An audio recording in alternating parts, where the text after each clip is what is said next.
우리 친구들에게 먼저 좀 질문할게요. 여러분들 감사한 제목들이 좀 있어? 감사해요? 오늘 추수감사주의고 감사해야 하는데 우리 친구들은 좀 감사한 게 있습니까? 자신있게 손 들고 나는 이게 감사합니다. 아윤이 뭐가 감사해요? 사랑이 감사해요. 여러 가지 포함이 있겠지만 사랑이 감사하대요. 여러분들 무슨 사랑인지 아시겠죠? 어서 오세요. 자, 사랑이 감사하다고 말합니다. 여러분 오늘 특별히 추수감사주일인데요. 여러분들 어느 감사가 좀 있으세요? 빨리 앉으세요. 빨리 앉으세요. 감사해요. 오송에서 왔어요. 오송에서. 자, 이제 다시 여기 보세요. 자, 이제 그의 말씀 바랍니다. 심리학적으로 보면 어떤 사람이 감사할 수 있는가 5가지를 이렇게 이야기할 것이 있어요. 어떤 사람이 감사할 수 있는가? 첫 번째는요, 긍정적인 마음을 가진 사람이 감사할 수 있다고 합니다. 여러분 맞는 것 같죠? 여러분들은 좀 긍정적이신 분들입니까? 부정적이신 분들입니까? 긍정적인 분들이죠? 긍정적인 마음은요, 할 수 있다. 잘 안 돼도 괜찮아. 잘 될 거야. 이번에 안 되면 다음에 하면 되지. 또 될 거야. 감사. 긍정적인. 할 수 있어. 너도 할 수 있고 나도 할 수 있어. 우리 모두 할 수 있어. 이런 긍정적인 마음을 가진 사람이 감사할 수 있다고 심리학적 관점으로 볼 때 이렇게 얘기합니다. 두 번째, 어떤 사람이 감사할 수 있어요? 현재에 집중하는 사람. 여러분 사람들을 보면요, 아직도 과거에 매여 있는 사람들이 있어요. 내가 그 과거에 예전에 그 일 때문에 난 안 해. 내가 어릴 때 어렵게 자랐기 때문에 안 해. 나는 너무나도 가진 것이 없어서 안 해. 물려받은 게 없어서 안 해. 못해. 과거에 집중하는 사람이 있고요. 미래가 불안하고 미래에 대한 걱정이 많은 사람들이 또 있습니다. 어떻게 하지? 집값이 이렇게 많이 올라가지고 어떻게 결혼을 해? 교육비가 이렇게 많이 난다는데 애를 어떻게 낳아? 미래에 대한 불안과 걱정이 있으면 감사를 못한다는 거예요. 또 어떤 사람이 감사를 못하느냐? 감사할 수 있느냐? 3번이에요. 작은 것에도 만족하는 사람이 감사할 수 있다고 말합니다. 그죠? 작은 것에 감사할 수 있어야 조금 더 큰 거 있으면 더 큰 감사를 할 수 있어요. 더 큰 것이 있으면 많이 감사할 수 있는데 여러분 생각해 보세요. 작은 것에도 감사할 수 없으면 더 큰 것이어도 감사 못합니다. 이런 말 하시는 분들이 있어요. 하나님, 제가 로또에 당첨이 되면 얼마는 건축원금으로, 얼마는 구제를 위해서, 얼마는 조금 나도 좀 살아야 되니까 집도 사고요. 이렇게 하고 늘 기도하면서 로또를 사시는 분들이 있을까요? 없을까요? 있어요. 있을까요? 없을까요? 있어요. 과거에 제가 그랬어요. 하나님, 제 집 살 때 하나님, 너무 어려워요. 제발 이거 주시면요, 30%는요 10% 11조도 아니고요 30%를 11조 하고요 받은 건축업은 내고요 이랬단 말이에요. 제가 어리석을 때. 로또가 됐을까요? 안 됐을까요? 안 됐어요. 너 어떻게 잘하냐? 안 됐어요. 작은 것에 감사하지 못하면요 큰 것이라도 감사가 안 되는 거예요. 또 어떤 사람이 감사할 수 있느냐? 관계에 초점을 맞춘 사람이라고 말합니다. 여기서 관계에 초점을 맞추다라는 건 우리는 사회에 살면서 사람들과 함께 더불어 사는 공동체를 이루고 있잖아요. 근데 옆 사람의 귀함을 알면, 관계 속에서 사랑과 돌봄을 알게 되면 그 사람의 관계 속에서 오는 사랑으로 감사할 수 있다는 거예요. 그래서 옆에 있는 사람들이 같이 있기 때문에 우리가 살 수 있지 혼자는 절대 못 삽니다. 여러분 인정하세요? 네. 내가 집에 혼자 있다고 마음 편할 것 같죠? 그렇지 않아요. 혼자 있으면 살 수가 없어요. 옆에 있는 사람이 그렇게 왼수 같죠? 그래도 그 옆에 있는 사람이 감사하는 거예요. 그러니까 공동체가 더불어 살아갈 수 있어야 이게 감사를 느낄 수 있는 그런 통로가 된다는 거예요. 마지막으로 감사를 습관화한 사람이 바로 감사할 수 있다는 거예요. 특별히 한국 사람들 감사 참 어려워요. 우리 교회 우리 성도님들도 감사 참 어렵습니다. 왜요? 제가 그렇게 감사 쓰라 그래도 감사로 안 써요. 감사가 없어서 안 그런 게 아니라 습관이 안 됐기 때문에 쓰지 못하는 거예요. 여러분, 그러면 이 감사를 할 수 있는 사람의 결과는 어떨까요? 첫 번째, 마음이 평안해요. 그리고 관계가 강화되겠죠. 그리고 늘 긍정적으로 살아가다 보면, 현실에 만족하고 살다 보면 스트레스가 없겠죠. 왜 스트레스가 받느냐? 욕심 때문에 스트레스가 받아요. 그런데 이런 심리학적으로 본 감사는요, 일반 사람들에게도 똑같이 적용되는 거예요. 예수를 믿지 않아도 긍정적인 마음 품을 수 있고요. 예수를 믿지 않아도 현재에 집중할 수 있어요. 예수를 믿지 않아도 지금 작은 것에 만족하고 관계에 초점하고 습관화할 수 있어요. 그러면 우리는 그래도 그리스도인이잖아요. 그리스도인이 조금 다른 차원의 감사를 해야 되지 않겠습니까? 그리스도인의 다른 차원의 감사는요, 왜 다른 차원의 감사가 되느냐? 우리 같이 한번 읽어보겠습니다. 시작! 그리스도인의 감사는 하나님을 만나는 열쇠. 할렐루야. 우리가 감사해야 되는 건요, 하나님을 만날 수 있는 열쇠가 되기 때문입니다.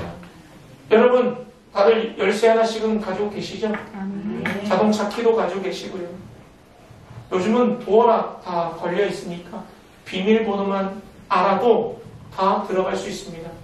열쇠라고 하는 걸 물리적 기능을 보니까요, 보안의 기능이 있어요. 그죠? 뭘 지켜, 캡슐 이런 거. 그리고 또 뭐가 있냐면 제어의 기능이 있습니다. 통제.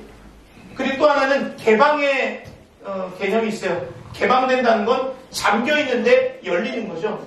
이게 물리적인 열쇠의 어떤 개념이에요. 기능이에요. 그럼 상징적으로는 열쇠가 어떤 거 있냐면 자유, 해방됐다, 이런 거예요. 그리고 신뢰. 열쇠를 잠궈 놓으면 우리가 든든하잖아요. 금고의 열쇠. 그러니까 신뢰가 상징적인 의미를 가지고 있어요. 또 문제가 해결되는 것, 실만리가 풀어지는 것, 이게 열쇠가 가지고 있는 상징적인 의미예요.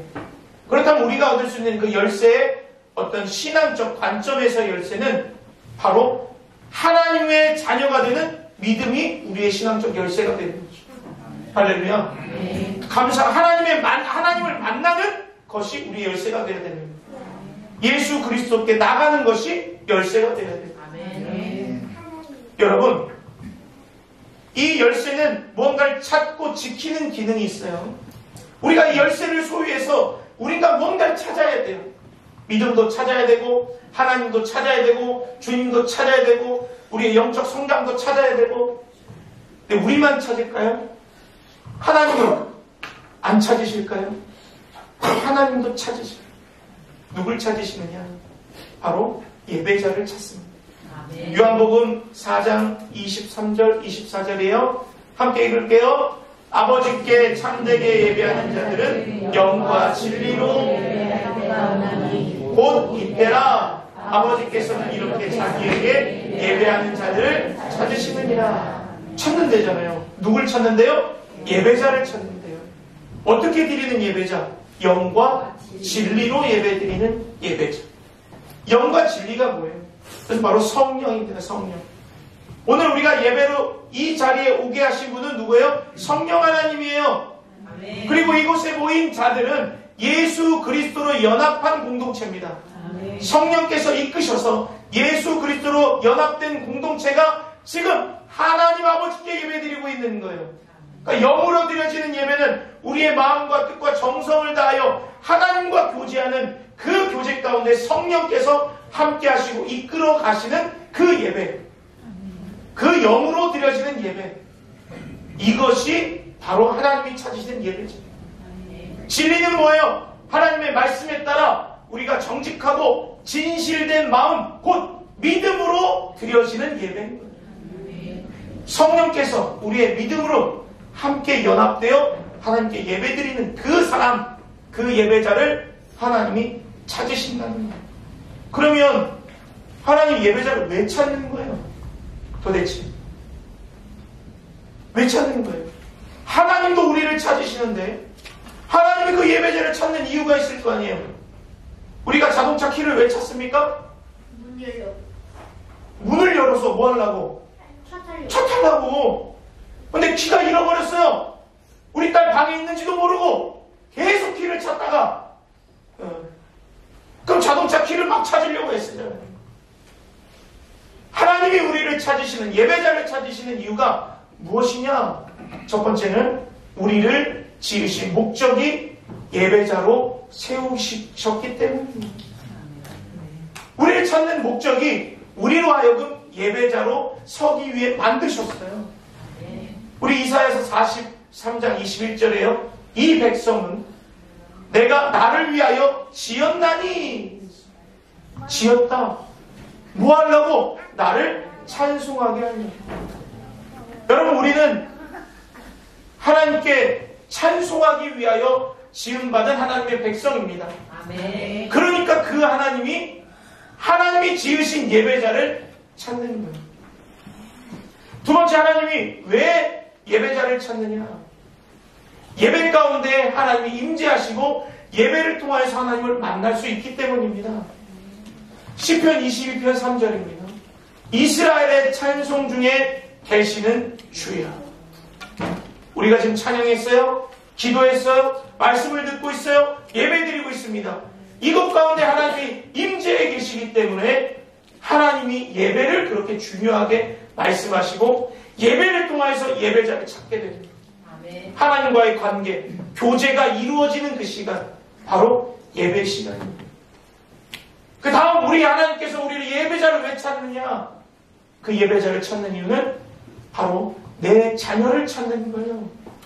우리의 정체성이 누구인지 정확하게 알 수 있는 것, 내가 예배자 되었느냐? 그렇지 못하느냐? 그것에 있습니다. 출애굽기 19장 6절입니다.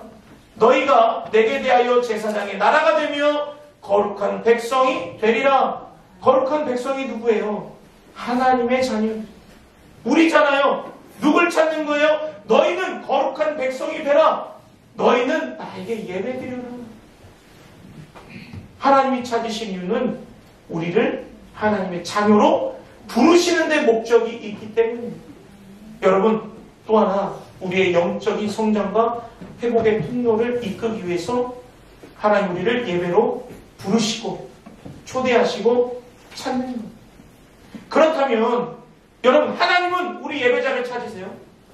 그렇다면 누가 예배자로 나아갈 수 있느냐? 이게 우리에게는 중요한 거예요. 하나님은 예배자를 찾고 그분의 구원의 역사와 그분의 하나님의 그 계획과 하나님의 섭리 가운데 우리를 찾는데, 그럼 누가 예배자로 나갈 수 있느냐? 이게 중요한 거예요. 자, 우리 1절부터 5절까지 다시 한번 말씀을 깊이 볼게요. 자, 1절부터 3절만 읽어보겠습니다. 우리 친구들 큰 목소리로 시작! 온 땅이여 찬송을 부르시어다. 기쁨으로 여호와를 섬기며 노래하면서 그의 앞에 나아갈지어다. 여호와가 우리 하나님인 줄 알지어다. 그는 우리를 지으시니요 우리는 그의 것이니 그의 백성이요 그의 기르시는 자녀라. 아멘. 누가 찾는 거예요? 하나님을 아는 자가 찾는 거예요. 하나님께 감사하는 자가 찾는 거예요. 하나님을 찬송하는 자가 그분을 찾는 거예요. 여기서 즐거운 찬송을 부른다라는 의미는요, 큰 소리로 부르는 거예요. 근데 어느 정도 큰 소리를 부르느냐? 옆 사람이 귀가 먹을 정도로 큰 소리로 찬양해요. 그만큼 하나님께 감사함으로 찬송함으로 나아가는 자. 섬기며, 이건 주를 위해 일하다라는 뜻이 있어요. 주를 위해서 봉사하다라는 뜻이 있어요. 그러니까 이것은 바로 예배드리다라는 얘기예요. 우리가 지금 하나님께 예배드리고 하나님께 봉사하고 하나님께 일하고 있는 거예요. 이게 지금 예배 섬기는 겁니다. 그리고 너희는 알지어다. 어떻게 알아요? 예배 가운데 감사하고 찬양하고 하나님 말씀을 듣고 그러면 하나님을 경험하고 하나님에 대해서 알게 되고 하나님을 보게 되고 하나님에 대해서 우리가 지식적으로가 아니라 체험적으로 알게 되는 겁니다. 그럼 누가 예배자로 나가느냐? 감사하는 자. 하나님을 찬양하는 자가 예배자로 나아가게 되는. 사랑하는 여러분, 그래서 지금 여기에 나온 이 예배 자리가 형식적으로 나온 자리가 아니요 감사함으로 나온 자리가 되어야 되는 거예요. 이 자리에 나온 사랑하는 여러분들이 모두 감사함으로 나오신 줄 믿습니다. 찬송하는 줄 믿습니다. 하나님을 경험할 줄 믿습니다. 이렇게 돼야 됩니다. 이게 진정한 예배. 여러분, 그렇다면 뭐 때문에 감사하는 거예요? 하나님께 왜 감사해야 되고 왜 찬송해야 되고 왜 섬기는 거예요? 그게 바로 5절입니다. 그의 선하심, 그의 인자하심 때문에, 그의 성실하심 때문에 우리가 감사해야 됩니다. 여러분, 오늘 본문에 기록한 선하심은요, 하나님의 사랑과 돌보심에 대한 뜻이 있습니다. 그 사랑은요, 구원해 주신 그 사랑, 변하지 않는 사랑, 아가페 사랑이에요. 여러분, 우리에게 가장 크게 베풀어 주신 사랑이 뭐예요? 예수 그리스도. 예수님을 이 땅에 보내주셔서 영원히 죽은 우리를 생명 가운데로 인도하셨잖아요. 이거보다 더 큰 사랑이 어디 있습니까? 이것이 선하신 마음이에요. 그리고 하나님께서 우리를 부르시고 오늘 본문 3절에서도 우리를 지으시니요 우리는 그의 것이요 그의 백성이요 기르시는 양이로다. 돌봐주심, 우리가 어디에 가든지 지켜주시는 그 은혜, 이것이 바로 선하심입니다. 그렇다면 그의 인자하심은 무엇인가? 이것은 뭐냐면 헤세드. 변치 않는 언약적 사랑. 하나님의 구속의 사랑은 변하지 않습니다. 하나님의 사랑은 그 어느 것도 끊을 수가 없습니다. 여러분, 우리가 예수를 믿고 지금까지 살면서 우리가 하나님을 떠날 수 있는 시간과 방법과 상황이 얼마나 많았는지 아세요? 그러나 하나님께서 우리를 구원해 주시고 하나님의 백성으로 택해 주신 이상 그 어느 것도 우리 주 예수 그리스도에 있는 하나님의 사랑에서 끊을 수 없는 거예요. 이것이 바로 인자하심이요 헤세드의 사랑이에요. 이것 때문에 감사할 수 있는 거예요. 구원해 주셨기 때문에 감사할 수 있는 거예요. 그 사랑이 변하지 않기 때문에 감사할 수 있는 거예요. 그리고 그분은 지금도 그의 성실하심, 우리를 지키시기 위하여 일하시고 지금도 늘 언제나 우리를 보호하시고 우리 지금 이 대에 끝나는 것이 아니라 대대로 영원히 하나님께서 우리를 지켜주실 것이기 때문에 그 믿음을 가지고 감사하는 겁니다. 여러분, 이것이 우리의 감사의 마음이 되어야 될 줄 믿습니다. 정리하면 누가 감사와 찬양할 수 있느냐? 구원받은 사람이 감사할 수 있습니다. 구원받았기 때문에. 누가 감사할 수 있느냐? 하나님을 신뢰하는 사람이 감사할 수 있습니다. 하나님의 은혜를 깨닫는 사람이 감사할 수 있는 거예요. 그리고 겸손한 사람, 그리고 우리를 부르신 목적을 아는 사람이 감사할 수 있는. 마지막으로 소망을 가지고 있는 사람이 감사할 수 있는. 여러분, 추수감사주일로 오늘 이렇게 모였습니다. 우리가 매주 예배를 드리지만 특별히 추수감사주일로 예배를 드릴 때 제가 여러분들에게 어떤 말씀으로 이 감사 예배를 드릴 수 있을까? 어떤 말씀을 전해야 할까? 깊이 묵상하면서 우리가 감사가 있으면 구원받는구나. 감사가 있는 사람이 우리의 정체성을 확인할 수 있는구나. 감사가 있는 사람이 하나님께 은혜 받은 사람이구나. 우리 사랑하는 우리 성도들에게 감사를 소유할 수 있도록 하나님의 말씀을 증거해야 돼요. 이런 마음을 주셨어요. 여러분들 하나님에 대한 감사 꼭 소유하시기 바랍니다. 그것이 예배자로 나아가는 열쇠예요. 이제부터 매주 나올 때, 예배자로 나올 때 감사함으로 나오시기를 주님의 이름으로 축복합니다. 아멘. 형식적으로 나오는 것이 아니라 감사함으로 그 열쇠를 들고 예배자로 나아가서 하나님을 만나는 저와 여러분들이 되시기를 주님의 이름으로 축복합니다. 아멘. 오늘 이 시간 이후로 우리 늘 언제나 감사를 습관해요. 하나님이 구원해 주신 것에 대한 감사를 돌리고 옆 사람의 귀가 터져나갈 정도로 찬양하면서 감사함으로 하나님을 더욱더 깊이 알아가는, 또 깊이 경험하는 저와 여러분들이 되시기를 주님의 이름으로 축원합니다. 아멘.